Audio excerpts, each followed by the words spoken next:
Hi, it's Andy. I am here today with, again, my co-host Sir Hamish to film my August TBR. So in August I am taking part in 3 readathons. Excuse me while I get beat up by the dog trying to get comfy. It's like, put your head here. Okay. So in August I am taking part in 3 readathons. We have Camp Spoopathon, which is a week-long version from the 1st to the 7th of August, midnight to midnight, run by Spoopy Hall, who I will link below. I'll link everybody below, don't worry about it. So Camp Spoopathon is based around her month-long Halloween sort of October readathon, and this Camp Spoopathon is just the week-long version. So I've got some books for that. Second one is the Magical Readathon. If you don't know about the Magical Readathon, not much I can do for you. It is a readathon that's been going for a while now by G at Book Roast, and she has created Aurelium, which is a magical university, and we've done a lot of prep for this. So this is like the second round of exams. So I already did the first round of exams. I don't know if I've done a video or not on my channel for it, but this is for the second round of exams. And for the third readathon, I am taking part in Arc August, which has been created by my wonderful friend Tori at a Last Reads, or a Scottish Last Reads. Again, I'll link everybody below and all the readathons below, but today I'm just going to go over each readathon and which books I'm doing for each prompt at each readathon. So I'll do Spoopathon first, and then I will do Magical Readathon, and then I'll go through Arc August because my TBR gradually increases from there, so that you're not getting just the whole thing and then duplicates, because you damn straight I'm not picking all separate books. I am crossing over when I can. Camp Spoopathon is based around this campsite where there are murderers on the loose, and you have to try and get from point 1 to point 9, and there are 2 ways you can do this, through the top or through the bottom paths, and each path has different prompts for different areas, and each path has a murderer, and you have to collect points to also get past the murderers. So each book has to complete the prompt, and then there are bonus prompts which you then can complete to get more points to get past the murderers. I haven't actually looked at the bonus prompts yet, but I will just wing it when it comes to which ones I'm going to fulfill, so I won't be going over them in this. The first prompt that I will be going for Spoopathon, I will be going over the top, so I will be doing Campfire Alpha, which is prompt number 2, because 1 and 9 you don't need to do prompts for. So 2 is Campfire Alpha, and that is Ghostly. That is the prompt for that one, and I will be reading Library of the Dead. I think this is fairly self-explanatory. So basically, Ropa dropped out of school to become a ghost stalker. It's based in Edinburgh. The main character is Zimbabwean Scottish, and I believe the author is also at least mixed within both cultures. So I'm really interested to read this. It's such a beautiful book, and the sequel also looks beautiful. It's just a slightly different colour. But yeah, that's pretty much all I know about this. Beth at Books Nest read this, and I'm still not quite sure what she thought of it, but I'm looking forward to reading this, and it fits perfectly in with the ghostly prompt. Next stop is number 4, which is Sleepy Hollow, and the prompt for this is Read at Night. So I could just read any book for this, but I'm going to be choosing Prince Caspian in the Chronicles of Narnia by C.S. Lewis.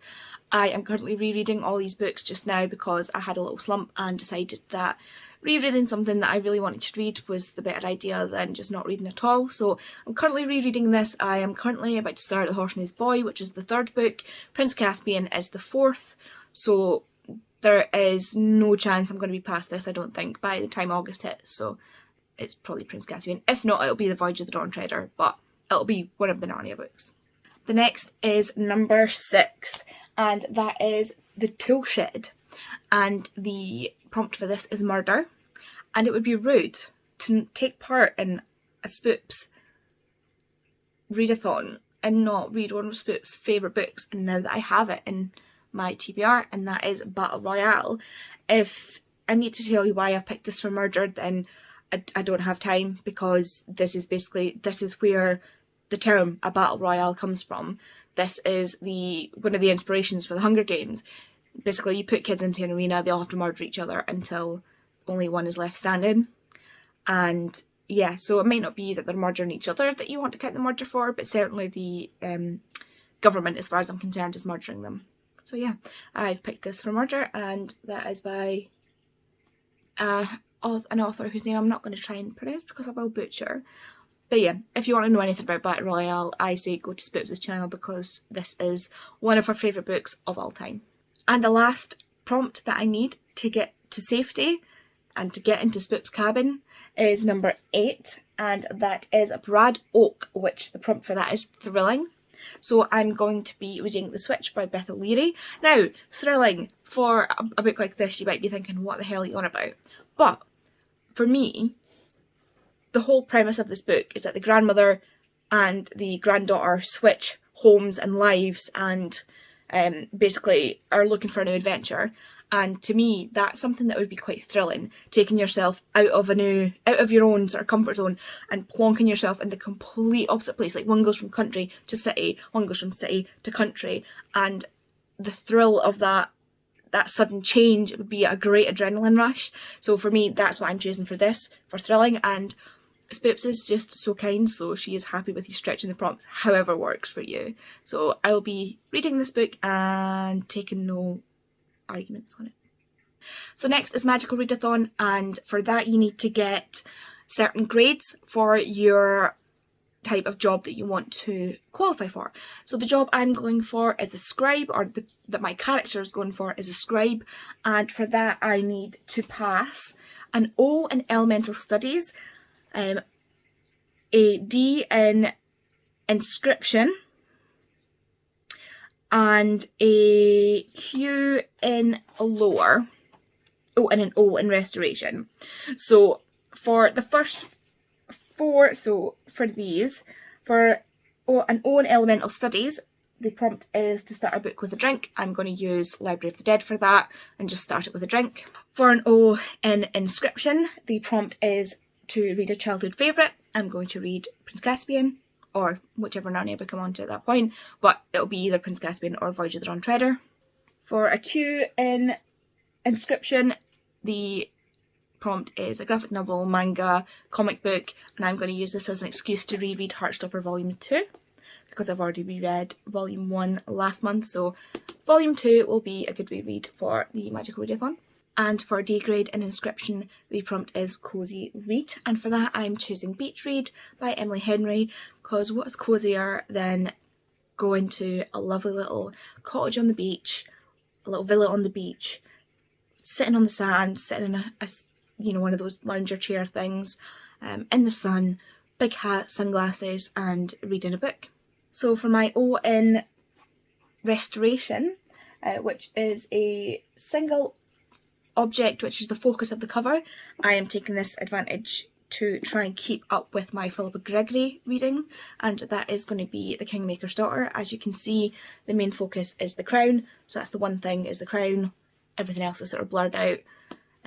This is about Anne Neville and Isabel, and it's basically like historical fiction based around the Cousins' War. I've read the other ones and just need to get through, I think, 2 more, and that's me finished this series, which will be amazing. The next prompt, or the next class I need to pass, would be an O in Lore, which is a book that has a cover which is similar colours to your country's flag, and for that I've chosen The Librarian of Auschwitz. As you can see, it's got the blue and the white. I am from Scotland, as you can probably hear, so the blue and the white works. And this, I thought it was quite funny because this is kind of the colour that the Scottish flag looks like if it's been up, because obviously it gets a bit manky. So I pretty much have like 3 blue and white books on my TBR, and this is the one I've chosen for that. This is by Antonio Iturbe, translated by Lilith Waits, and this, as far as I'm aware, is based on a true story about a woman who ran this little library when they were in Auschwitz during the Second World War, and I love my World War II historical fiction, so I'm really looking forward to this. And the last one for the Magical Readathon is a Q in Lore, Q grade in lore, and that is a story featuring betrayal. And for that, because obviously you don't really know without really reading the books if a betrayal is part of it, but I have this book, The Lie Tree by Frances Hardinge. Can't pronounce names today apparently. So The Lie Tree, which is basically about Faith finding out about lies and things like that our family have hidden, which to me, lying is a type of betrayal, so I think this should definitely have some form of betrayal in it.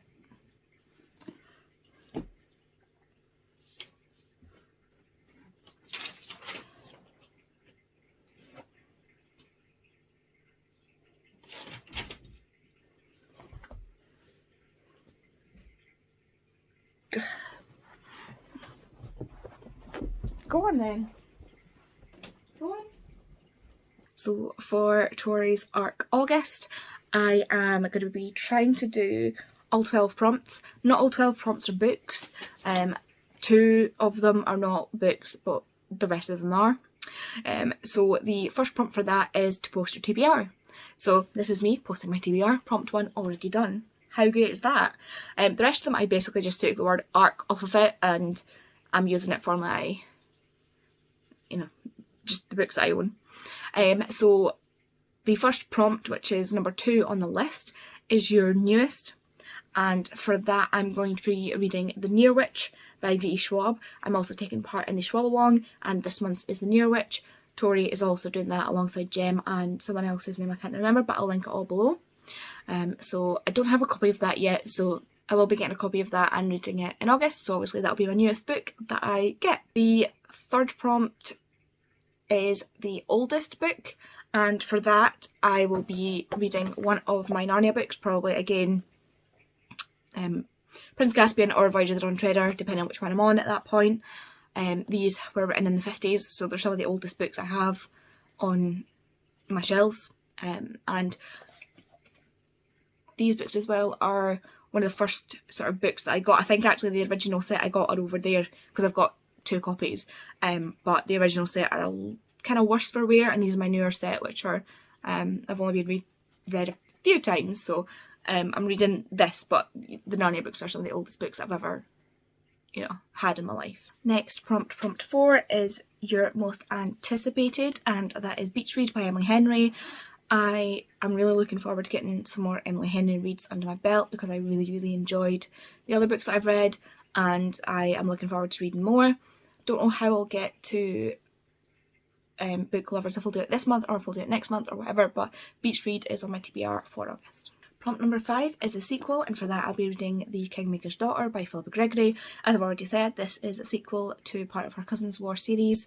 It's the second to last, so it's well within its sequelness, if that's a word. So prompt number 6 is a standalone, and for that I will be reading The Switch by Beth O'Leary. Standalone book, not much else I need to say about it. Prompt number 7 is to read a beautiful book, and for that I've chosen The Lie Tree because just look at it. Look at that foiling and the design. I just absolutely love this. This was a total cover buy, and it just so happens that I like the story, but yeah, it's absolutely stunning all the way around. Prompt 8 is to read an intimidating book, so for that I have chosen Battle Royale because not only look at the size of it, but it is translated, which I don't normally read, and it is also one of Spoops' favourite books, if not her favourite book ever, and that's really intimidating because I don't want to not like it and let Spoops down. Yeah, so it's intimidating in many ways, so this is why I've chosen Battle Royale. Prompt number 9 was to choose a book by your favourite publisher, and for that I've chosen The Librarian of Auschwitz, as you can see here, and on the bottom there, this is published by Penguin.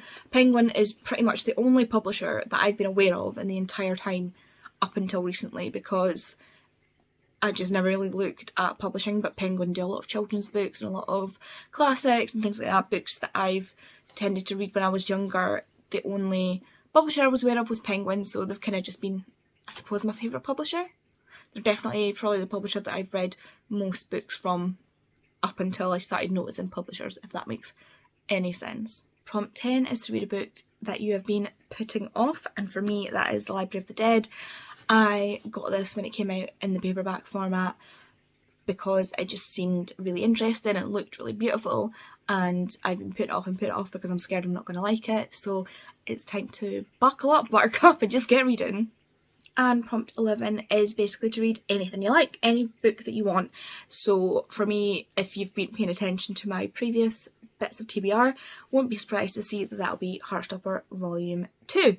So yeah, I will be covering all of these readathons within all the books that I'm reading this month. That is, I think, 8 books or 10 books. 10 books. It's 10 books that I'm reading this month. A lot of them I'll have to do in the first week for Spoopathon, or 4 I'll need to do in the first week for Spoopathon. So I broke it down. Altogether, that is 3,432 pages. 1,476 of those pages are for Spoopathon, which is from the 1st to the 7th of August, so that's in the first week. So in the first week, I should be averaging 211 pages per day. And the rest of the month is 1,958 pages, which averages out to about 82 pages per day for the rest of that month, minus the 7 days. So I will probably end up reading more, hopefully, at the end of the month when I don't have as much to read, and Heartstopper obviously goes like that. So wish me luck. The first week is definitely going to be the hardest, but I think I can definitely get through it.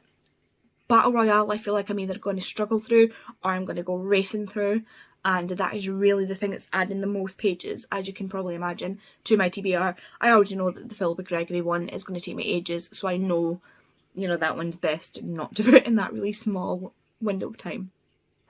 But yeah, so that is my TBR for the Spoopathon, Camp Spoopathon, Magical Readathon and ARC August. I refuse to take part in any further readathons this month because I am overwhelmed, and I'm so proud that I managed to get all these linked up. Like I say, I will put everybody's links in the description, put videos in the description, and hopefully you'll be able to join in with one of these, or already are joining in with one of these. Let me know if you're taking part, and if you want, please do subscribe because I would really appreciate it. Hamish has since left me because his other mummy came in, so he ran down to say hello. But yeah, so thanks for watching, and I will see you in the next video. Bye!